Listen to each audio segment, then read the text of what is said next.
Major League Baseball Tonight podcast with Hembo and ESPN's Buster Olney. They were talking about their surprise teams for the 2025 Major League Baseball season. And I know when you tune into this show, as we anticipate and wait for the Reds to, what's that mean when he's holding the stick? He's like, do something. Like, that's us waiting for them to do something this offseason, outside of getting Terry Francona and all that. But, we want player acquisition. We want good players, more good players to come in and to build on what we feel like is a good, solid core to compete with. But they haven't done much. But so it sounds like we're very negative and down on this team. So and it's rare that we hear the Reds talked about on some of the other bigger networks. So when they do, it's interesting hearing their takeaways. Hembo and ESPN's Buster Olney had this to say about why the Reds are their surprise team for 2025. Take a look. I should say on YouTube. Take a look. This season is the Cincinnati Reds. Yes, that's exactly right. We totally agree on this. Let me talk you through my logic trail here. This team went 15-28 in one-run games last season. That was the worst record in the National League. They were 8 games below 500 with a +5 run differential. We know that's a tad noisy. Might suggest they're going to improve anyway. Now, obviously, Cleveland improved from 68 to 92 wins in their first year under Terry Francona, a 24-win jump. Perhaps that's not predictive. It is, however, at least proof of concept. When it comes to the actual roster, the actual on-field product this year, Buster, it's my belief that Brady Singer will improve the rotation more than Jonathan India leaving the lineup will hurt it, especially considering he was basically unplayable on defense. And we have forgotten about how good Matt McLain was 2 years ago. It was a 127 OPS plus. It was 3.5 WAR in his rookie season. This team's going to be really good. They're going to be very effectively managed. And as you like to point out, the context of the National League Central is everything and very inviting. And it'd be interesting to see, as we heard earlier this week, that they have a new television deal. If that frees up some money, the guy who, now I'll see if you agree with me on this, the guy who would be absolutely perfect for them in the current free agent market, to me, would be Jurickson Profar. If you got Jurickson Profar, you put him in the outfield, man, that lineup in terms of his depth, that would be something. Absolutely, and Terry Francona would love the guy because he can employ him as a Swiss Army knife. Jurickson Profar can play multiple positions, as you well know. That's a priority of the Cincinnati Reds. He's at least a league average hitter, if not a little bit better. The exact kind of player that can improve that team by another win or two, which might be all you need in the National League Central. Yeah. So obviously they both shared why they're high on the Cincinnati Reds, but to go a step further, Buster Olney talking about to add, and look, we've been waiting for this team to add that difference maker in the outfield, not just defensively, but obviously a bat, and Profar would obviously provide them with that. Look, the Blue Jays are the favorite to land him right now. A couple teams are kicking the tires. I haven't seen any or heard any reports of the Reds being tied into that, but just your guys' overall takeaway on what you just heard from Buster Olney and Hembo. I like Jurickson Profar, but here's the thing. I liked Jurickson Profar last year. Here's the thing. He has a career 8.4 WAR. His first year was 3.5 was last year. 2012. About half of his WAR was last season.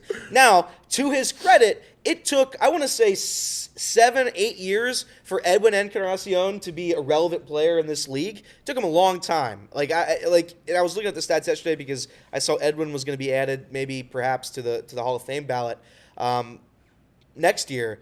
But it takes some guys a decent amount of time to become the player that we expect them to be. I would like Jurickson Profar. I don't know if Jurickson Profar moves the needle. He's 31 years old. He hasn't done a ton in his career, like we just said. But last year he was good. Last year he was really good. He was really good. He was an all-star, Silver Slugger. I would take him instantly because I think he is still better than what we have in right field currently. No disrespect to Jake Fraley, who I do love. But Jurickson plays both ways, and he could play every single day. So that's my pro for Profar. The Reds haven't done enough. I respect those two gentlemen there, but I like Brady Singer. Everything is relying on the Reds, who haven't been healthy the last 2 years, to be healthy this year. That's what this is. I love Matt McLain. Love him. And if this season, if we have a chance to make the playoffs this year, it's going to be because of Matt McLain and Elly De La Cruz. They have to be healthy. They have to be the leaders of our middle infield. They have to be our guys. I would like Jurickson Profar as added depth just to say we did something because we really haven't done a ton. The Reds have not done a ton this offseason. You re-signed Nick Martinez, who I thought at the time was a very good signing. I'd argue that I'd rather a team that struggled hitting last year needed somebody that could hit for $21 million. Santander went for $18 million. I'm not saying I would have given him 5 years, 18 a year, but I am saying that was clearly affordable if the Reds reached out. I don't know if, they've said they've been interested in all these guys. I don't know if they were interested on him. But yeah, I mean, if you want to say that the Reds roster got better, it certainly did. There's no doubt about it. I think Gavin Lux is a fine piece. I think Brady Singer is going to be fine. As long as everybody's healthy, we're going to be great. I think the key piece, I think Reed talked about it yesterday, Jamier Candelario is going to be a bigger X factor than people think. Absolutely. Jamier has to be good. He has to be at least better. And I think you're going to see a better Jamier Candelario. I don't know what position he's going to play yet. We don't know what's going on with Noelvi Marte, how good his spring's going to be. So there's still so many questions, but there are reasons to get excited. The Terry Francona bumps are a very real thing. And I think if Terry is able to do what we all think, at least he's capable of doing, then the Reds are in for a hell of a season because you're playing in a division, respectfully, that sucks. So the Reds can take care of this division. They can win this division. I still stand by with 86, 87 wins, and we'll go from there. But I'm excited. It's good to see the national media talking about the Reds as an underdog. Of the names listed, I could probably talk myself into Jurickson Profar the hardest. Yeah. Like, I could get most excited about him because it's Profar, it's Randall Grichuk. There's a couple other names out there that are associated with the Reds. But, Profar last year was borderline great. Like, he was 3.6 WAR, finished 14th in MVP voting, All-Star, Silver Slugger. That's one of 4 seasons of his career above one more. Yeah. And these guys are saying, you signed Jurickson Profar, that's 1-2 wins right there. Statistically, it's not. So I don't know how thrilled I would be if he's the answer, because we've talked all offseason about how getting an outfield starting bat is the one thing we need. And if we go into the season with Jurickson Profar as that guy, I don't know how happy I'd be about it. If he's a depth piece, that's great. That means they really are high on a lot of the other guys in their system. I don't really know what the plan is there, because they put out their non-roster invites the other day, and there was only one outfielder. Yeah, Hector Rodriguez, the only outfielder, non-roster invite to spring training. So at a clear position of need for you going into this offseason, you're not even really giving most of the young guys in your organization a shot to get up there and get into the majors. So I don't know what the plan is there. Maybe that screams addition. I don't know. Maybe just looking for silver linings here, but I think Jurickson Profar would be fine at best. Nick Krall said, and I'm going to keep saying it until it happens. It came out of his mouth. Nick Krall said that outfield is like the number one position of need. We have not addressed that position yet. I'm getting concerned, but there's still free agents available. You can get somebody there. If you can get Jurickson Profar for $12, $13 million, I'll do it. Absolutely. A 1-year deal, $12, $13 million. I don't like that we're already in the I'll do it phase of the offseason. Well, feels like we got here quick. Well, I mean, they haven't done anything. I know. They need to do more. I mean, I like Gavin Lux. Brady Singer's fine. Nick Martinez is great. But the Reds need to do more to compete. They do. The roster last year was not good enough by itself. They have not added enough to warrant talking about playoffs, in my opinion, yet. If we add another piece, maybe we can start talking about it. But I'm gonna keep my expectations low this year. They were very high last year, very high, and I'm gonna keep them low this year. So if they were able to win, I'm gonna be surprisingly happy. Question. Yeah.